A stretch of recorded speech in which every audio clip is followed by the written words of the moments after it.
স্বাগতম জানাইছো মোৰ চেনেল শিখামণি পাকঘৰলৈ। ভালে আছে সকলোৱে? আশা কৰোঁ সকলোকে ভগৱানে সুমংগলে ৰাখক। আজি মই আপোনালোকৰ মাজলৈ লৈ আহিছোঁ নেমু টেঙাৰ আচাৰ। আপোনালোকে ভিডিঅ'ৰ থাম্বনেইল দেখিটো গম পাইছেই। মই আজি নেমু টেঙা আচাৰ বনালোঁ, ভাবিলোঁ আপোনালোকৰ লগতো শ্বেয়াৰ কৰোঁ, আপোনালোকেও বনাব পাৰিব। বহুতে বহুত ধৰণে বনায়, ময়ো বনাইছোঁ। আৰু মই কি পদ্ধতিৰে বনাইছোঁ আপোনালোকে ভিডিঅ'টো শেষলৈকে চালে গম পাব কেনেদৰে বনাইছোঁ। আৰু নেমু আপোনালোকে জানেই, নেমু স্বাস্থ্যৰ কাৰণে খুবেই দৰকাৰী আৰু খুব ভাল স্বাস্থ্যৰ পক্ষে। সেইকাৰণে এতিয়া যিহেতু নেমুৰ ছিজন, সেইকাৰণে ভাবিলোঁ নেমুখিনি ষ্টক কৰি ৰাখিলে নিজৰ কাৰণে ভাল হ'ব। ভাতৰ লগত অকণমান টেঙাৰ সোৱাদ থাকিলেও ভাতকেইটা খাই খুবেই টেষ্টি লাগে। এতিয়া বলকচোন চাওঁ মই কিদৰে বনাইছোঁ নেমু আচাৰবিধ। এয়া মই অলপ নেমু লৈছোঁ। নেমুখিনি মই ধুনীয়াকৈ ধুই ৰ'দত পানীটো নিগৰাই শুকুৱাই লৈছোঁ। এতিয়া মই এইখিনি এটা চেপত ভালদৰে কাটি ল'ম। এয়া মই নেমুখিনি কাটিছোঁ। আপোনালোকে যিকোনো চেপতে নেমুখিনি কাটিব পাৰে। মই কিদৰে কাটিম আপোনালোকে এতিয়া দেখা পাব। সেইদৰে কাটিলেও ভালেই লাগে। আৰু নেমুৰ পৰা যিখিনি গুটি ওলায় আপোনালোকে দেখা পাব, গুটিখিনি পৰাটোৰ পক্ষত এৰুৱাই দিব। আৰু যিবোৰ ভিতৰত থাকে সেইবোৰ খুচৰি নেৰুৱালেও হ'ব, কিন্তু ওপৰতে যিবোৰ গুটি উলিয়াই থাকে সেই গুটিবোৰ আপোনালোকে হাতেৰে এৰুৱাই দিব।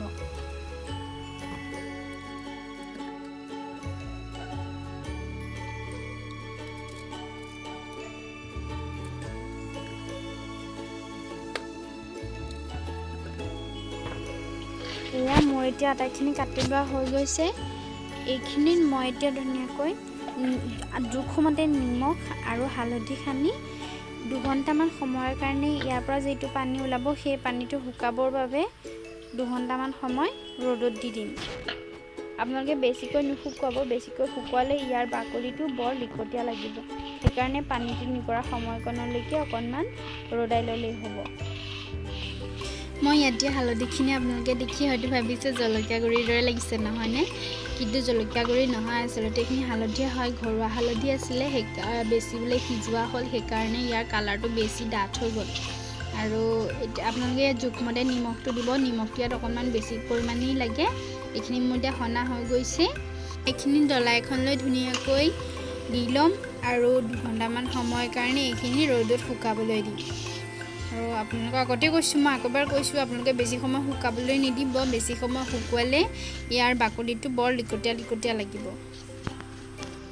এয়া মই আচাৰ দিবৰ বাবে মছলা লৈছোঁ। কালজিৰা, এয়া হ'ল হাতৰ মুঠি এমুঠি জলকীয়া, এয়া জলকীয়া পাউডাৰ, এয়া অলপ বগা সৰিয়হ আৰু জিৰা, আৰু সেয়া হৈ গ'ল চফ। মই এইখিনি ডাঙৰ চামুচেৰে আটাইকেইবিধ 1 চামুচ এচামুচকৈ লৈছোঁ, কিন্তু সৰিয়হটো মই 2 চামুচ লৈছোঁ। এয়া নেমুখিনি মোৰ শুকুওৱা হৈ গৈছে।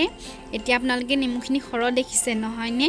হয় বাৰু কথাটো। নেমু প্ৰথমতে মই কমকৈ লৈছিলোঁ, কিন্তু হাজবেণ্ডে ক'লে যে নেমু আচাৰ বনাইছে যেতিয়া সৰহকৈ বনোৱা। নেমু আচাৰ খাই মানে এওঁ খুব ভাল পায়। সেইকাৰণে মই আৰু অলপ নেমু লৈ ল'লোঁ। সেইখিনি আপোনালোকক দেখুওৱা নহ'ল, ভিডিঅ' কৰা নহ'ল, সেইকাৰণে দেখুৱাব নোৱাৰিলোঁ।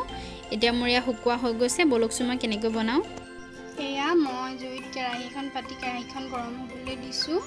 মই এতিয়া মোৰ কেৰাহীখন গৰম হৈ গৈছে বাৰু। মই এতিয়া গেছৰ ফ্লেমটো ল' কৰি দিম আৰু ইয়াতে এতিয়া মই মছলাখিনি ভাজি ল'ম। মই এতিয়া প্ৰথমতে ইয়াত দিছোঁ জলকীয়া, কাৰণ অন্য মছলাখিনিতকৈ জলকীয়াখিনিত অকণমান সময় লাগে। সেইকাৰণে মই জলকীয়াখিনি অকণমান আগতীয়াকৈ এইদৰে গৰম কৰি ল'ম। জলকীয়াখিনি অলপ সময় হৈ যোৱাৰ পাছতে মই এতিয়া ইয়াতে জিৰা, কালজিৰা আৰু সৰিয়হ আৰু চফকেইটাও ইয়াতে দি দিম। এয়া মই অলপ সময় গৰমাই ল'লোঁ। এয়া হৈছে মোৰ, দেখিছে অকণমান ক'লা ক'লা হৈছে। ইমান বিশেষকৈ ভাজিব নালাগে, মাত্ৰ অকণমান গৰম হ'লেই হ'ল। আৰু তেতিয়া পিছোতে মানে খুব ধুনীয়া হয় আৰু পিচিবলৈ ভাল হয়। আৰু পিছোতে আপোনালোকে এটা কথা মন কৰিব, বৰ মিহি কৰিব নালাগে, কাৰণ আচাৰত মিহি কৰিলে, আচাৰত যদি মছলাখিনি মিহি কৰে তেতিয়াহ'লে আচাৰটো খাই ইমান টেষ্ট নালাগে। সেইকাৰণে অকণমান খহটা কৰিব লাগে। এতিয়া মোৰ এয়া হৈ গৈছে। মই ইয়াতে বাকীখিনি দি দিম। এয়া মই বাকী মছলাখিনিও দিলোঁ। মই এতিয়া এইখিনি অকণমান সময়ৰ কাৰণে এইদৰে অকণমান গৰম কৰি ল'ম। বেছি সময় কৰিব নালাগে, 1 মিনিটমান ল' ফ্লেমত এইদৰে গৰম কৰি ল'লেই হ'ল।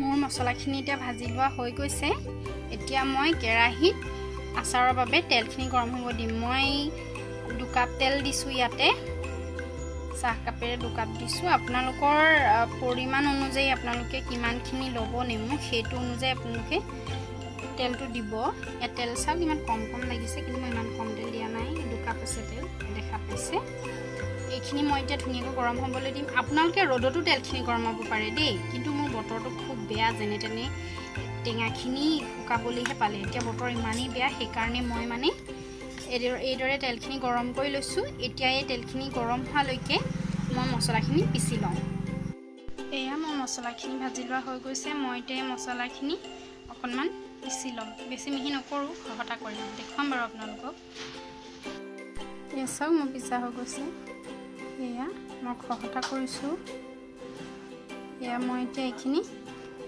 ইয়াৰ ৰেড চিলিখিনিৰ লগত মিক্স কৰি দিম গোটেই মছলাখিনি মিক্স কৰি ল'লোঁ মোৰ তেলো প্ৰায় ঠাণ্ডা হৈছে কাৰণ কাৰেণ্টটো গুচি গৈছিলে সেইকাৰণে মই পিচিবলৈ অলপ ৰ'বলগীয়া হ'ল ইতিমধ্যে মোৰ তেলখিনি প্ৰায় ঠাণ্ডা হৈছেই এয়া মোৰ তেলখিনি ঠাণ্ডা হৈ গৈছে মই এতিয়া এইখিনি অলপকৈ তেলত দি দিম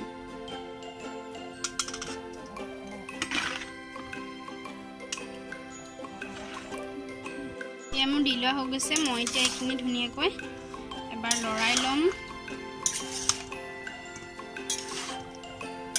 তেলখিনি গৰম হৈ থাকোঁতে আপোনালোকে নিদিব আকৌ দেই তেলখিনি ঠাণ্ডা হ'বলৈ দিব এয়া মোৰ লৰাই লোৱা হৈ গৈছে মই এতিয়া ইয়াতে দি দিম এয়া পিচি লোৱা মছলা গুড়িখিনি এইখিনিও দি মই ধুনীয়াকৈ এইদৰে লৰাই ল'ম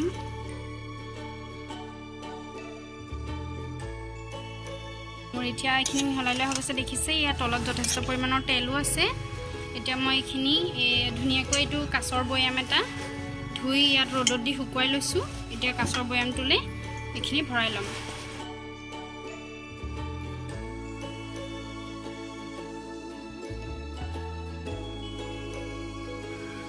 এয়া চাওক মোৰ ৰেডি এতিয়াও তেল ইয়াত বহুত আছে আপোনালোকে দেখা পাইছে ৰ'দত যেতিয়া দি দিম তেতিয়া ইয়াৰ পৰা তেল বিৰিঙি বহুতখিনি তেল ওলাব সেইকাৰণে ইমান উপঙি থকাকৈ নিদিলেও হ'ব তথাপি এয়া মোৰ জোখৰ তেল হৈ গৈছে এতিয়া মই এইখিনি এসপ্তাহৰ পৰা 10 দিনলৈ ৰ'দত দিলে একদম খাবৰ কাৰণে পাৰফেক্ট হৈ যাব এয়া মোৰ হৈ গ'ল আৰু মোৰ এই আচাৰ বনোৱা পদ্ধতিটো আপোনালোকৰ কেনেকুৱা লাগিছে আপোনালোকে মোক কমেণ্ট কৰি প্লিজ জনাব আৰু মোৰ চেনেললৈ যদি নতুনকৈ আহিছে তেতিয়াহ'লে মোৰ চেনেলটো ছাবস্ক্ৰাইব কৰি দিব আৰু লগতে থকা বেল আইকনটো দবাই দিব আৰু অল কৰি দিব যাতে মই যিসমূহ ভিডিঅ' দিওঁ সেইসমূহ আপোনালোকে পোনপ্ৰথমে আপোনালোকৰ মোবাইলৰ স্ক্ৰীনত চাবলৈ পায় আজিলৈ বাই বাই